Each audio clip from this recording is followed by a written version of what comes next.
ओम सच्चिदानंद रूपाय विश्वोत्पत्त्यादिहेतवे तापत्रय विनाशाय गोविंदाय नमो नमः। कृष्णाय वासुदेवाय हरये परमात्मने प्रणताक्लेशनाशाय गोविंदाय नमो नमः। नमस्कार, स्वागत है आपका आचार्य वाणी में। मैं आचार्य डॉक्टर विक्रमादित्य आपके साथ हूँ। आज का विषय हमारा है कि अगस्त के मध्यकाल में ग्रहों का योगायोग कर्क राशि वालों के लिए किस प्रकार का योग बना रहा है। कर्क राशि वालों के लिए बड़ा महत्वपूर्ण परिवर्तन का योग बन रहा है। आपकी राशि से सूर्य परिवर्तन की तरफ जाएंगे और ऐसे में सूर्य परिवर्तन कर कर आपकी राशि में एक महत्वपूर्ण योग बनाने वाले हैं, जो आपको समझ लेना चाहिए। इस परिवर्तन के साथ साथ आपके लिए बहुत सारे पॉजिटिव रास्ते खुलने जा रहे हैं, बहुत महत्वपूर्ण रास्ते खुलने जा रहे हैं। मनो इच्छा के अनुसार से कार्य पूर्ण करने का योग आपकी राशि में बनकर तैयार है। देखिए, इसी मध्य जो काल है, अगस्त के मध्य काल में शुक्र का बुध के साथ भी एक महालक्ष्मी का योग बनने जा रहा है। ये सारे के सारे योग आपके लिए बहुत सुंदर रास्ते खुलते दिखाई दे रहे हैं, कई प्रकार के आपके जीवन में आगे बढ़ने के रास्ते बनाते दिखाई दे रहे हैं। तो इन सब चीज़ों को आपके लिए किस प्रकार का योग बनेगा, कैसे बनेगा, वो आपको अच्छे से समझ लेना चाहिए। जन्माष्टमी इत्यादि कई प्रकार के विभिन्न उत्सव इस समय में आपके समक्ष उपस्थित हो रहे, संक्रांति उपस्थित होने जा रही है और ये सब के सब आपके लिए किस्मत को नया रास्ता देने के योग बनाने वाले हैं। तो सिलसिलेवार तरीके से समझ लीजिए ग्रहों के खेल प्रभाव आपके जीवन में क्या पड़ने वाला है। सबसे पहले हम बात कर लेते हैं 11 अगस्त की। 11 अगस्त सोमवार का अवसर, भाद्रपद का महीना चल रहा है और भाद्रपद के महीने में ऐसे में ग्रहों का योगायोग जो आपके बनते दिखाई दे रहा है वो भी आप अच्छे से समझ लीजिए। भाद्रपद के महीने में कृष्ण पक्ष की द्वितीया का योग बन रहा है और इस दिन विशेष तौर पर बुध भी मार्गी होने जा रहे हैं। बुध लगातार कई दिनों से वक्री चल रहे थे आपकी राशि में बैठकर और सूर्य के साथ साथ एक बुधादित्य का योग बन रहा है, उदय हो चुके हैं और ऐसे में बुध का मार्गी होकर आपकी राशि में जो योग बनाने वाला योग है वो बहुत महत्वपूर्ण प्रभाव आपके लिए उत्पन्न करने के योग बना रहा है। ऐसे में गज की स्त्री योग भी आपकी राशि में बना हुआ है। ये विशेष तौर पर आपके लिए अच्छा रास्ता उत्पन्न करता दिखाई दे रहा है, नया रास्ता बनने के योग बनेंगे। ऐसे में थोड़ा सा अलर्ट होकर काम करने की ज़रूरत है, थोड़ा भाग्य से सपोर्ट लेने की ज़रूरत है। ऐसे में भाग्य से रास्ता लेकर, सपोर्ट लेकर जो भी कार्य करोगे उसमें बहुत बढ़िया से लाभ मिलने के योग दिखाएंगे, लेकिन मन थोड़ा अभी बंधा हुआ दिखाई देगा। थोड़ा सा उत्साह बढ़ाकर आगे काम करने की ज़रूरत है, वो आपके लिए अच्छा योग बनाएगा। यदि 12 तारीख की हम बात करें तो मंगलवार का दिन दिखाई देता है। तृतीया तिथि उस दिन भाद्रपद के कृष्ण पक्ष की रहेगी और ग्रह परिवर्तन की तरफ जा रहे हैं। बुध परिवर्तन हो चुके हैं, चंद्रमा परिवर्तन का योग बना रहे हैं और ये जो विशेष परिवर्तन का योग बन रहा है, मार्गी होकर बुध आपकी राशि में स्वयं विराजमान हो गए हैं। ये आपके विघ्नों को दूर करने का योग बनाएंगे। चीज़ों को आप अच्छे से समझकर उसमें पूरी मेहनत से कार्य करने का रास्ता बनाएंगे। सफलता की तरफ जितनी मेहनत उतनी सफलता का योग बनता दिखाई दे रहा है। देखिए, मंगलवार का दिवस हनुमान जी की सुंदर पूजन करें, हनुमान जी को सुंदर सिंदूर अर्पित करने का प्रयास करें और इसी दिन संकष्ट गणेश चतुर्थी का योग भी बन रहा है। कोशिश करें हनुमान जी को भी सिंदूर चढ़ा के गणेश जी को भी सिंदूर चढ़ाने का प्रयास करें। ये विघ्नहर्ता गणेश जी का आशीर्वाद, हनुमान जी का आशीर्वाद उत्साह और का वर्धन देगा, विघ्नों को दूर करने का योग बनाएगा। 13 तारीख बुधवार का अवसर, चतुर्थी तिथि इस दिन उदय तिथि के रूप में, लेकिन दिल्ली के पंचांग के अनुसार से पंचमी क्षय हो रही है और ऐसे में ग्रहों का योगायोग आपकी राशि के दृष्टिकोण से थोड़ा ध्यान रखने की चीज़ बना रहे हैं। बोलने में बड़ी सावधानी बरतने का प्रयास कीजिएगा। कई बार हम बहुत सारे कार्य करते हैं लेकिन मुख से पता नहीं क्या निकल जाता है और सारी दोस्ती, सब करा धरा जितनी मेहनत होती है सब बेकार हो जाती है। ऐसे में बहुत सोच समझकर कार्य करने का प्रयास करें। थोड़ा से स्वभाव में उग्रता चल रही है इन दिनों, उस उग्रता को थोड़ा त्यागने का प्रयास करें। हो सके तो हरी चीज़ों का दान करें, गौशाला के अंदर थोड़ा पालक भिजवा दीजिए। नहीं सामर्थ्य है तो कोशिश करें हरे वस्त्र का धारण कर लीजिए और कहीं नहीं जा पा रहे हैं तो एक काम करें, बड़ा अच्छा सा रास्ता भी है, बिलपत्र का एक पत्ता लेकर भगवान शंकर को अर्पित कर दीजिए। कहा गया है त्रिदुलम त्रिगुणाकारम त्रिनेत्रम च त्रिधायुधम त्रिजन्म पाप संहारम बिल्वपत्रम शिवार्पणम। इसको करिए, कल्याण होगा। 14 तारीख की हम बात करें तो उस दिन बृहस्पतिवार का अवसर है, षष्ठी तिथि विद्यमान है। ग्रहों का परिवर्तन का योग जो बनता दिखाई दे रहा है, ग्रह आपके लिए सुबह सुबह अच्छी अपॉर्चुनिटीज़ लाने का योग बनाएंगे। ऐसे में माता पिता का आशीर्वाद देकर यदि कार्य कर लिया ना तो ये आपके लिए बहुत आगे बढ़ने के रास्ते खोल सकता है, बहुत सुंदर तरीके से आगे बढ़ने के रास्ते बना सकता है। ऐसे में एक बात का और ध्यान रखने का आपको प्रयास करना चाहिए कि थोड़ा दोपहर तक जो ग्रहों का योगायोग बन रहा है वो आपके लिए थोड़े से रास्तों को खोलता तो दिखाई दे रहा है, लेकिन थोड़ा ध्यान रखते हुए कार्य करें। नए कार्यों को करने से बचने का आपको प्रयास करना चाहिए। नए कार्य कहीं ना कहीं आपको फंसा सकते हैं करते हुए। तो इसलिए धीरे धीरे पुराने कार्यों पे थोड़ा जोर ज़्यादा करने का प्रयास करें, पुरुषार्थ बढ़ाएं। शिव की उपासना आपके लिए बहुत शुभ रहेगी। भगवान शिव की सुंदर उपासना करके कार्य करने का प्रयास कीजिए, शिव का आशीर्वाद लेकर कार्य करने का प्रयास करें। लेकिन ध्यान रखिएगा, ग्रह योग इस प्रकार के हैं कि थोड़े फालतू के काम आपके जिम्मे पड़ते दिखाई दे रहे हैं, जिनसे आपका लेना देना कुछ नहीं है। तो इसलिए थोड़ा स्वार्थी बनकर कार्य करेंगे तो अच्छा रहेगा। 15 तारीख, सबसे पहले तो आपको स्वतंत्रता दिवस की इस दिन बहुत बहुत शुभकामना। भारत की आज़ादी का पर्व है, नया उत्सव है, और ऐसे में इस समय में हमें राष्ट्रभक्ति को भी ध्यान रखना चाहिए। शास्त्र कहता है ना, जननी जन्मभूमिश्च स्वर्गाद्यपि गरीयसी। तो इसलिए राष्ट्र का संपूर्ण, और कर्क राशि वाले तो खासतौर पर बड़े राष्ट्रप्रेमी माने जाते हैं।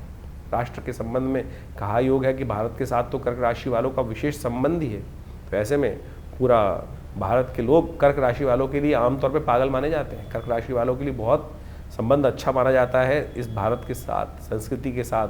तो इसलिए उसको जुड़कर कार्य करने का प्रयास करें। 12 बजे तक थोड़ी भद्रा रहेगी, तो उस दिन नए कार्यों को करने से आपको बचना चाहिए। तो वो आपके लिए थोड़ा सा रूटीन वाले काम करने का प्रयास करेंगे। दिन ओवरऑल आपकी राशि के दृष्टिकोण से देखा जाए तो थोड़ा अच्छा ही दिखाई देता है। सही दिशा में कार्य करने के योग बनते दिखाई दे रहे हैं, वो आपके लिए उचित योग बनाते दिखाई दे रहे हैं। थोड़ा पुरुषार्थ करें और सही दिशा में कार्य करेंगे तो आपके लिए अच्छा योग बनता दिखाई दे रहा है। मेहनत के अनुसार से फल प्राप्ति के योग अच्छे बनते दिखाई दे रहे हैं आपकी राशि के दृष्टिकोण से।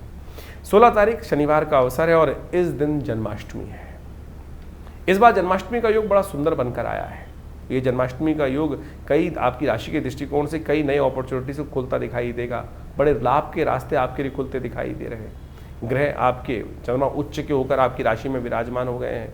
आपकी राशि से एकादशवें भाव में लाभ का योग बनाते दिखाई दे रहे हैं और भगवान की कृपा से आपके लिए अपॉर्चुनिटी अच्छी बनी। संत महात्माओं की जितनी सेवा करेंगे ना उतना अच्छा बनता दिखाई दे रहा है। 16 अगस्त को इस बार जन्माष्टमी का सुंदर योग बन रहा है और जन्माष्टमी का योग ग्रहों के दृष्टिकोण से इस बार सबके लिए स्मार्ट वैष्णव सब लोग शनिवार को कोई मतभेद नहीं रहेगा। आमतौर पे बहुत सारे मतानुसार कई बार मतभेद उत्पन्न हो जाते हैं कि हम इन हमारे आचार्यों के अनुसार से इस योग में माना जाए, इस योग में माना जाए। लेकिन इस बार यदि पंचांग को देखा जाए तो बहुत सारे द्वंद्वों को करने की ज़रूरत ही नहीं है। अष्टमी उदया तिथि के रूप में विराजमान है 16 तारीख को, और उसके साथ साथ सुबह रात्रि के समय जिस वक्त भगवान का जन्म माना जाता है उस समय वृषभ लग्न भी उपस्थित हो ही जाएगी। और साथ साथ चंद्रमा भी विशेष तौर पर यदि देखा जाए तो वृषभ राशि में ही उस दिन उच्च के विराजमान होकर रहेंगे। और इसके साथ साथ एक बात, ग्रहों का योगायोग और भी बड़ा सुंदर ये बन रहा है कि रोहिणी नक्षत्र वो भी रात्रि के अंतिम पहर में जाकर भोर काल से पहले पहले उपस्थित होने के योग बना लेगा। दिल्ली के पंचांग के अनुसार से देखें तो बहुत सारे ग्रहों का योगायोग इसी प्रकार से बन रहा है। तो क्या स्मार्ट, क्या वैष्णव, क्या संप्रदाय, समस्त लोगों के लिए ये सुंदर तिथि है। भगवान सुंदर का अभिषेक करें, भगवान का विशेष तौर पर पूजन करें। ओम नमो भगवते वासुदेवाय पुरुष सूक्त के द्वारा भगवान को सुंदर रूप से स्नान कराएं और उनका पूजन करें। षोडश विधि के अनुसार से षोडश जो हमारे पूजा पाठ के तरीके हैं उन सब के द्वारा सहस्रसी रेखा पुरुखा सहस्राक्ष सहस्रपात सभो में गंग सर्वात्मत्वात्रोतिष्ठ, इसी के द्वारा भगवान का अभिषेक दूध से, दही से, समस्त पंचामृत से भगवान का अभिषेक कराकर भगवान को वस्त्र अलंकृत करते हुए सुंदर रूप से भगवान का स्तवन करना। कहा जाता है कि आप कुछ और करें ना करें, कम से कम भगवान की जन्माष्टमी के अवसर पर भाद्रपद मास के कृष्ण पक्ष की अष्टमी के दिन अवश्य उपवास रखें। उपवास रख के भगवान का सुंदर रूप से संकीर्तन करें, पूजन करें, भगवान का अभिषेक करें, हरिनाम का संकीर्तन करें और केवल इसी से आपके अनेक जन्मों के कष्ट जो हैं वो कट जाते हैं। उपवास रखिए। उपवास का मतलब केवल भूख हड़ताल नहीं होता है। आजकल बहुत सारी समस्याएं क्या हो गई, उपवास लोग करने की जहाँ बात की जाती है तो खाना पीना छोड़कर बैठ जाते हैं। उपवास का मतलब कतई भूख हड़ताल नहीं है। व्रत का मतलब कुछ और है। व्रत का मतलब तो विशेष तौर पर कुछ लोगों ने ऐसा बना दिया कि भैया आज भोजन नहीं करेंगे। मुझे वो बताइए, मैं सीधी तरह से उपवास करनी बहुत अच्छी, व्रत करना एक बहुत बढ़िया सिद्धांत है। खाना भी ना खाएं तो ठीक है, विश्राम मिलना चाहिए। लेकिन एक बात, छोटी सी बात समझने की आवश्यकता है। आपका बच्चा यदि सुबह से लेकर शाम तक कोई बात कर रहा हो, अपन ये चाहिए, पिताजी ये चाहिए, माताजी ये चाहिए, और सुबह से लेकर दोपहर तक, रात तक खाना ना खाए, तो मुझे एक बात बताएं, क्या माता पिता प्रसन्न होंगे? या माता पिता विशेष तौर पर उनका खून नहीं चलेगा कि बच्चा खाना नहीं खा रहा है, और भगवान आपके माँ बाप प्रसन्नता से अपने जीवन यापन कर पाएंगे? नहीं कर पाएंगे। तो शास्त्र में कुछ भ्रांतियां उत्पन्न हो गई हैं। लोगों ने भूख हड़ताल को व्रत मान लिया है। व्रत का वास्तविक अर्थ जो है वो है उपवास। वास का मतलब है रहना, उप यानी जहाँ से हो, जहाँ रह रहे हो वहाँ से हटने का प्रयास करो, कहीं और वास करो, वहाँ से अपने आप को उठाओ और प्रभु के सानिध्य में जाकर वास करने का प्रयास करो। शांति से प्रभु का स्मरण करो, सात्विकता के साथ रहो, प्रभु के श्री चरणों में निवास करो, तब तो व्रत हुआ, तभी तब तो उपवास हुआ, नहीं तो केवल भूख हड़ताल हुई, नहीं तो जिद हो गई। आपको खाली ना खाना, खाना ना खाना भी एक प्रकार से उपव्रत कहा जा सकता है, लेकिन कुछ कालांतर में ऐसी भ्रांति उत्पन्न हो गई है बहुत सारी चीज़ों ने कि भूख हड़ताल, पेट को कुछ नहीं देना, उसी को हम व्रत मान के बैठ गए हैं। लेकिन और उस दिन एक समझे कि जिस दिन खाना नहीं खाया, कुछ नहीं किया, उस दिन क्या होगा, और बाहर की चीज़ सब खा लेंगे, कुट्टू के आटे से लेकर पता नहीं क्या क्या, पकौड़ी, चाट पकौड़ी इत्यादि समस्त खाने की व्यवस्था बना लेंगे। तो फिर वो क्या हुआ, फिर तो वो कुछ और ही हो गया ना। इस व्रत में हरिनाम का संकीर्तन, जागरण, भगवान के नाम का जप, भगवान के क्रियाकलाप जो हैं उनकी कथाएं पढ़ना, उनकी कथा सुनना, उनके मंत्र का जप करना, दान पुण्य करना, सात्विकता का से जीवन निर्वाह करने का प्रयास करना, और विशेष तौर पर मनसा वाचा कर्मणा प्रभु के नाम का संकीर्तन करना, ये तो हुआ उपवास। तो अब आप देख लीजिए आप क्या कर रहे हैं। तो परमात्मा की कृपा प्राप्त करने के लिए फिर कहते हैं लोग संकट नहीं हरे, कष्ट नहीं हरे, तो ऐसे में कष्ट कहाँ हरेंगे। तो इसलिए इस बात को समझें कि इस जन्माष्टमी पर हम भगवान का षोडशोपचार पूजन करें। हमने विवेकानंद योगाश्रम में इस दिन विशेष भगवान का पूजन रखा है, शाम के समय जो करीब करीब यज्ञ के साथ आरंभ होगा और भगवान के पूजन के साथ सुंदर व्यवस्था बनेगी। भगवान को विशेष तौर पर षोडशोपचार पूजन कर कर उनका विभिन्न प्रकार से, विभिन्न औषधियों से उनका अभिषेक रहेगा, भगवान का पूजन रहेगा, भगवान के नाम का संकीर्तन रहेगा, कीर्तन पूजा पाठ सबकी व्यवस्था है। आप अवश्य भगवान के नाम के संकीर्तन में उस दिन पधारें आश्रम पे, विवेकानंद योग आश्रम में। प्रभु की कृपा से सुंदर कल्याण का अवसर बनेगा। भगवान के नाम का संकीर्तन कर कर हमारे इस आश्रम पे, जिसमें पिछले करीब आप मान के चलें 50-60 सालों से नित्यपति 8 घंटे यज्ञ होता है। माँ भगवती का सुंदर शिव विग्रह, इस दिन भगवती दुर्गा का भी प्राकट्य उत्सव है, आप महामाया जी का भी प्राकट्य उत्सव माना जाता है, जो भगवान कृष्ण के साथ ही उत्पन्न हुई थी। भगवती दुर्गा की उपासना इस दिन विशेष तौर पर की जानी चाहिए, और भगवती दुर्गा के साथ साथ भगवान कृष्ण की सुंदर उपासना कर कर इस संसार में शांति स्थापित करने के लिए, कष्टों को निवारण करने के लिए, बिना भगवती की, बिना शक्ति की उपासना किए बिना भगवान की कृपा नहीं होती। तो इसलिए सुंदर रूप से आप अपने कार्यक्रमों में, यज्ञ में सम्मिलित हों। भगवान के नाम के संकीर्तन में हम विशेष रूप से कार्यक्रम रख रहे हैं, तो आप अवश्य अपना स्थान आरक्षित कर कर इस कार्यक्रम में सम्मिलित हो सकते हैं। कर्क राशि वालों, आपने समझा जन्माष्टमी के दिन सुंदर रूप से किस प्रकार से पूजन कर सकते हैं, और आपकी राशि के दृष्टिकोण से ये बात समझ रहे हैं आपको क्या करना चाहिए। आपको विशेष तौर पर अपनी राशि के अंतर्गत भगवान को प्रसन्न करने के लिए कुछ खास भी कार्य कर लेने चाहिए। भगवान को इस दिन विशेष तौर पर गाय के दूध से विशेष तौर पर स्नान कराने का प्रयास करें। समा के चावल के द्वारा बनाई गई खीर भगवान को भोग रूप में लगाएं, तुलसी दल उसमें डालें, केसर उसमें डालें, खूब अच्छे से पंचमेवा इत्यादि डालकर भगवान को उसका भोग लगाने का प्रयास करें, और ओम नमो भगवते वासुदेवाय इस मंत्र का जप करें। भगवान को मोर मुकुट उपस्थित करें, और हो सके तो भगवान को झूला झुलाने की बहुत अच्छी सुंदर परंपरा है।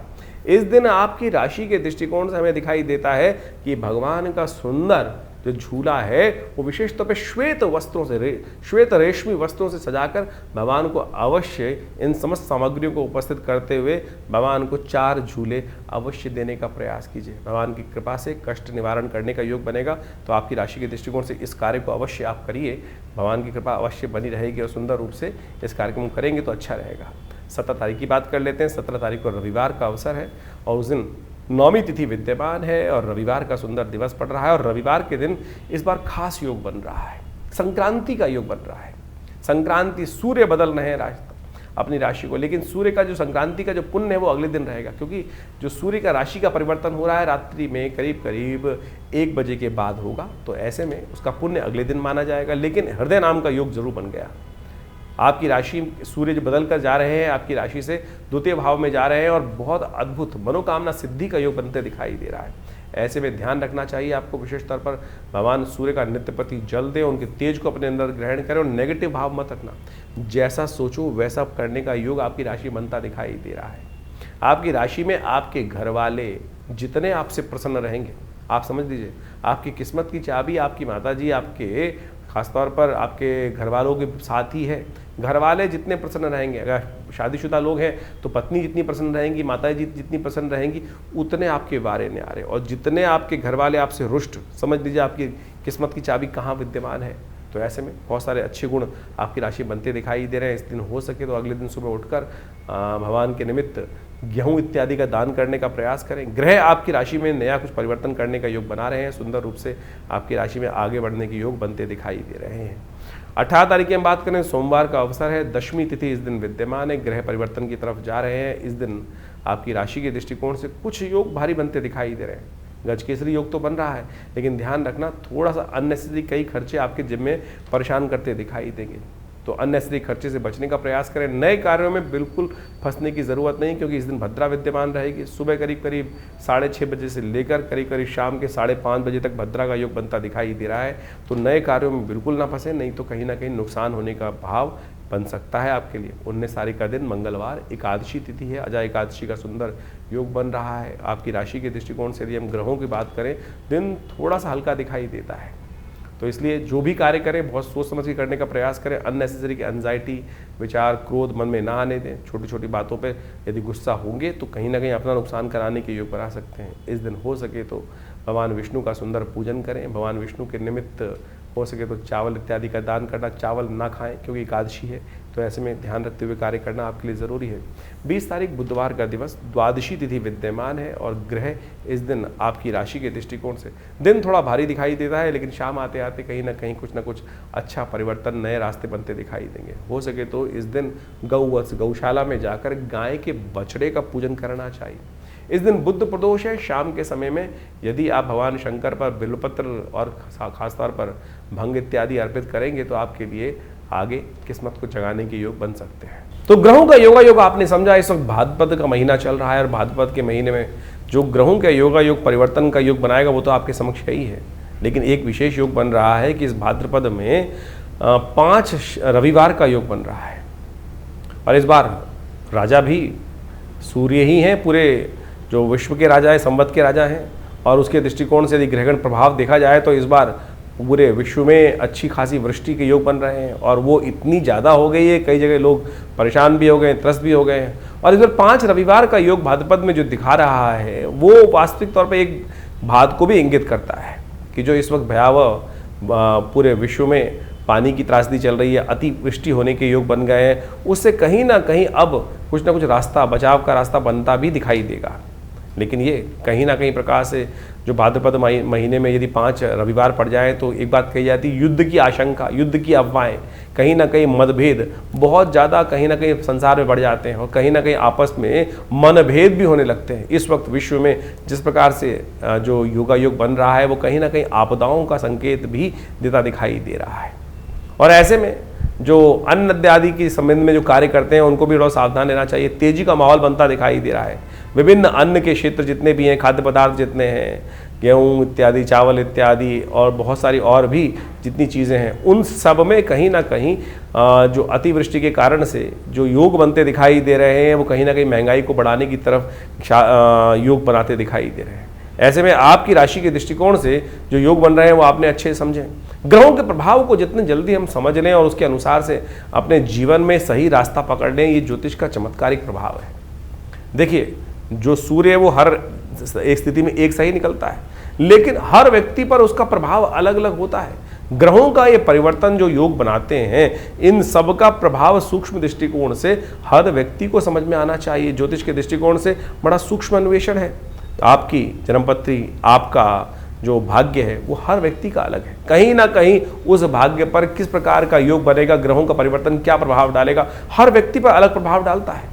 एक ही क्षेत्र में रहने वाले, एक ही घर में रहने वाले, यदि हम देखें कि क्या परिवर्तन एक जैसा ही होगा सबके लिए? नहीं, बिल्कुल नहीं होगा। किसी के लिए अच्छा, किसी के खराब। एक ही घर में रहने वाले जो 8, 5, 6 जातक हैं, उन सब पर भी ग्रहों का प्रभाव अलग अलग होता है। तो ऐसे में उस परिवर्तन का प्रभाव आपके ऊपर क्या हो रहा है, राशि के दृष्टिकोण से तो आप समझ ही रहे हैं, लेकिन आपकी जन्मपत्री, आपका जन्म समय, आपका भाग्य बिल्कुल बहुत सारी चीज़ों को बताने में रास्ता बता सकता है। तो ज्योतिष विज्ञान बड़ी सूक्ष्म दृष्टिकोण से देखने की चीज़ें हैं और हम बहुत सारी चीज़ों को समझने का प्रयास करते हैं। बड़ा शोध संस्थान चलाते हैं पिछले करीब 50 सालों में। ज्योतिष के संबंध में, अध्यात्म के संबंध में, भारतीय योग विज्ञान के संबंध में हमारे आश्रम में बहुत सारी रिसर्च, बहुत सारा अनुसंधान शोध किया गया। 50 से ऊपर पुस्तकें प्रकाशित की गई हैं। सदगुरु आचार्य श्री केशव देव जी के महाराज के सानिध्य में रहकर हमने बहुत सारे विभिन्न भारत की पराविद्याओं के ऊपर कार्य किया, चाहे वो मंत्र विज्ञान है, चाहे वो यज्ञ विज्ञान है, चाहे वो कर्मकांड है, योग की सहस्त्रों शाखाएं हैं और उन सब के ऊपर मुद्रा विज्ञान इत्यादि बहुत सारे अलग अलग विषयों के ऊपर बहुत सारा शोध अनुसंधान करके चीज़ों को समझने का हमने प्रयास किया। और आप समझें, ज्योतिष एक ऐसा विषय है कि जिसके द्वारा आप बहुत सारे कार्यों का निदान भी कर सकते हैं, डायग्नोज कर सकते हैं। बीमारियों के संबंध में भी आयुर्वेद के साथ साथ ज्योतिष को साथ साथ चलाया गया था।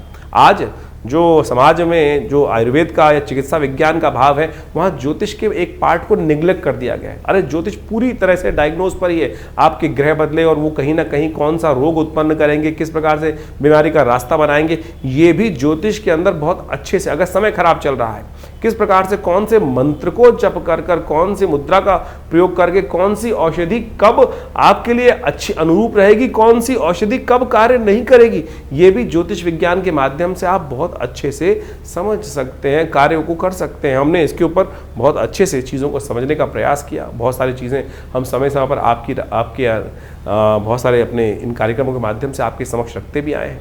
तो आप ज्योतिष विज्ञान को सही रूप समझने का प्रयास करें। विडंबनाएं, बहुत सारी लोग आपके मन में ऐसे भाव डालने का प्रयास करेंगे कि सब कुछ भी सत्य नहीं है। अरे नहीं, एक एक चीज़ सत्य है, एक एक चीज़ का प्रभाव है।